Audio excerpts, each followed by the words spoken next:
उसे धीरे धीरे ही पकाना चाहिए। भले ही मिट्टी के बर्तनों में खाना बनने में वक्त थोड़ा ज्यादा लगता हो, लेकिन इससे सेहत को पूरा लाभ मिलता है। दूध और दूध से बने उत्पादों के लिए सबसे उपयुक्त है मिट्टी के बर्तन। मिट्टी के बर्तन में खाना बनाने से पूरे 100% पोषक तत्व मिलते हैं, और यदि मिट्टी के बर्तन में खाना खाया जाए तो उसका अलग से स्वाद भी आता है। अर्थव्यवस्था को बनाए रखने हेतु सर्वोत्तम है मिट्टी के बर्तन का उपयोग करना। इससे लाखों कुम्हार परिवार को नियमित रोजगार मिल सकता है, हमें और आपके स्वस्थ स्वास्थ्य। सोना। सोना एक महंगी धातु है। सोना लाल, सफेद और पीले रंग में उपलब्ध होता है, लेकिन भारत में सबसे ज्यादा पीला सोना प्रयोग में लाया जाता है। सोने के बर्तन में पहले के राजा महाराजा भोजन करते थे। सोना एक गर्म धातु है। सोने से बने पात्र में भोजन बनाने और करने से शरीर के आंतरिक और बाहरी दोनों हिस्से कठोर, बलवान, ताकतवर और मजबूत बनते हैं। और साथ साथ सोना आंखों की रोशनी बढ़ाता है, आंखों को तेज करता है, वह मानसिक रोगों से बचाता है। चांदी। सोने के बाद चांदी की धातु मूल्य में दूसरे नंबर पर होती है। चांदी एक ठंडी धातु है जो शरीर को आंतरिक ठंडक पहुंचाती है, शरीर को शांत रखती है। इसके पात्र में भोजन बनाने और करने से कई फायदे होते हैं, जैसे दिमाग तेज होता है, आंखें स्वस्थ रहती है, आंखों की रोशनी बढ़ती है, और इसके अलावा पित्त दोष, कफ और वायु दोष को नियंत्रित रखता है।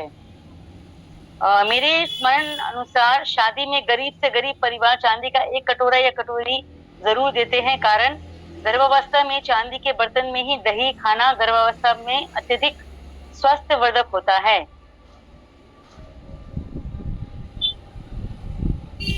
कांस। चांदी के बाद कांसे के बर्तन का मूल्य आता है।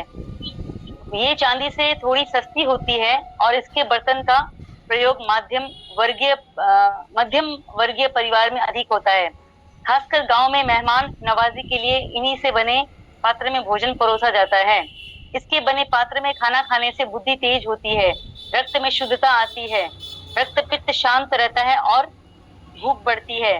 लेकिन कांस्य में खट्टी चीजें नहीं परोसना चाहिए। खट्टी चीजें इस धातु से क्रिया करके विषैली हो जाती है, तो जो नुकसान देती है। अर्थव्यवस्था को बनाए रखने के हेतु सर्वोत्तम है कांसा के बर्तन का उपयोग करना। इससे लाखों ठठेरे परिवार को नियमित रोजगार मिल सकता है, हमें और आपको स्वस्थ स्वास्थ्य। तांबा। कांस के बर्तन के बाद तांबे के बने बर्तन का प्रयोग होता है। तांबे के बने बर्तन का हर घर में पूजा पाठ में प्रयोग किया जाता है, लाया जाता है। इस पात्र का पानी रोग मुक्त बनाता है, रक्त शुद्ध करता है, स्मरण शक्ति अच्छी रखता है, लीवर संबंधी समस्या दूर करता है। तांबे का पानी शरीर के विषैले तत्वों को खत्म कर देता है, इसलिए इस पात्र में रखा पानी स्वास्थ्य के लिए उत्तम है। तांबे के बर्तन में दूध नहीं पीना चाहिए, इससे शरीर को नुकसान होता है। पीतल। अनेक घरों में पीतल के बर्तन का भी उपयोग होता है। ये सामान्य कीमत की धातु है। इसमें भोजन पकाने और करने से कृमि रोग, कफ और वायु दोष की बीमारी नहीं होती। सभी पर्व त्योहार में कम से कम भोग लगाने हेतु आज भी इसी पात्र में प्रसाद तैयार किए जाते हैं। लोहा। लगभग हर घर में लोहे का बर्तन का प्रयोग भी होता है। इसमें बने भोजन खाने से शरीर की शक्ति बढ़ती है। इसमें लौह तत्व शरीर में जरूरी पोषक तत्वों को बढ़ाता है। लोहा कई रोग को खत्म करता है, पांडु रोग मिटाता है, शरीर में सूजन और पीलापन नहीं आने देता, कामला रोग को खत्म करता है और पीलिया रोग को दूर रखता है। लेकिन लोहे के बर्तन में खाना नहीं खाना चाहिए, क्योंकि इसमें खाना खाने से बुद्धि कम होती है और दिमाग का नाश होता है। इसके पात्र में दूध पीना अच्छा होता है। अच्छा, पहले के शादी व अन्य सामाजिक कार्यक्रमों में किसी के बड़े बड़े पात्र में चावल, दाल, सब्जी बनाए जाते थे। साथ ही पानी पिलाने हेतु भी किसी के बने बड़े गंगोल में रखा जाता था।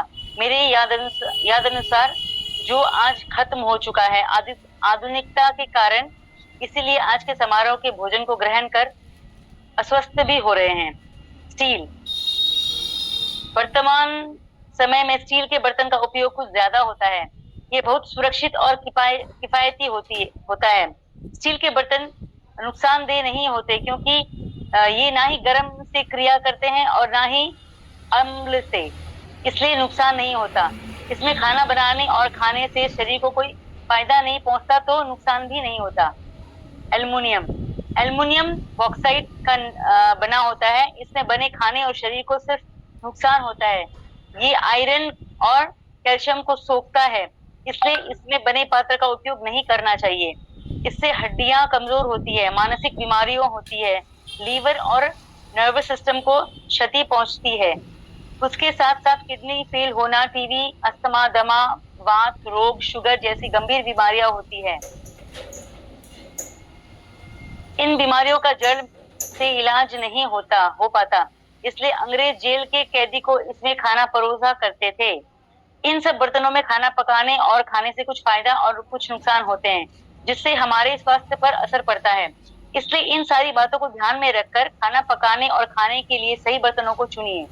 मेरे स्मरण अनुसार शादी में गरीब से गरीब परिवार में अपनी बेटियों को एक एक सेट बर्तन फुल कांसा व पीतल के जरूर देते थे। आज भी सभी पूजा पाठ, शादी हो या श्राद्ध या अन्य कोई भी यज्ञ, हवन, कीर्तन, भजन कथा में अन्न से बने पकवान प्रसाद हेतु मिट्टी के पात्र में ही बनते व रखे जाते हैं। क्योंकि मिट्टी ही सबसे पवित्र होती है। आज भी जगन्नाथपुरी में मिट्टी के पात्र में ही बने प्रसाद से ही भोग लगता है। ऐसा नहीं कि जगन्नाथपुरी सोना या पीपल के पात्र वहन नहीं कर सकते। निरोगी रहने हेतु महामंत्र। मंत्र 1, भोजन व पानी के सेवन प्राकृतिक नियमानुसार करें। रिफाइंड नमक, रिफाइंड तेल, रिफाइंड शक्कर मतलब चीनी और रिफाइंड आटा मतलब मैदा का सेवन ना करें। विकारों को पनपने ना दें। काम, क्रोध, लोभ, मोह, ईर्ष्या वेगों को न रोके। मलमूत्र, प्यास, जम्हाई, हंसी, अम्बु, वीर्य, अपान वायु, भूख, छींक, डकार, वमन, नींद। एल्युमिनियम बर्तन का उपयोग ना करें। मिट्टी के सर्वोत्तम। मोटे अनाज व छिलके वाली दालों का अत्यधिक सेवन करें। भगवान में श्रद्धा व विश्वास रखें। मंत्र 2, पथ्य भोजन ही करें, जंक फूड ना खाएं। भोजन को पचने दे। भोजन करते समय पानी ना पिए। 1 या 2 घूंट भोजन के बाद जरूर पिए व 1.5 घंटे बाद पानी जरूर पिए। सुबह उठते ही 2 से 3 गिलास गुनगुने पानी का सेवन शौच क्रिया को जाए। ठंडा पानी, बर्फ के पानी का सेवन ना करें। पानी हमेशा बैठकर घूट-घूट कर पिए। बार-बार भोजन ना करें, अर्थात एक भोजन पूर्णतः पचने के बाद ही दूसरा भोजन करें। भाई राजीव दीक्षित जी के सपने स्वस्थ समृद्ध परिवार भारत और स्वदेशी भारत, स्वावलंबी भारत, स्वाभिमानी भारत के निर्माण में एक पहल आप सब भी अपने जीवन में भाई राजीव दीक्षित जी को अवश्य सुने। स्वदेशी में भारत ही हमारा अंतिम लक्ष्य है। भाई राजीव दीक्षित जी, मैं भारत को भारतीयता के मान्यता के आधार पर फिर से खड़ा करना चाहता हूँ। उस काम में लगा हुआ हूँ। आपका शुभचिंतक गोविंद शरण प्रसाद।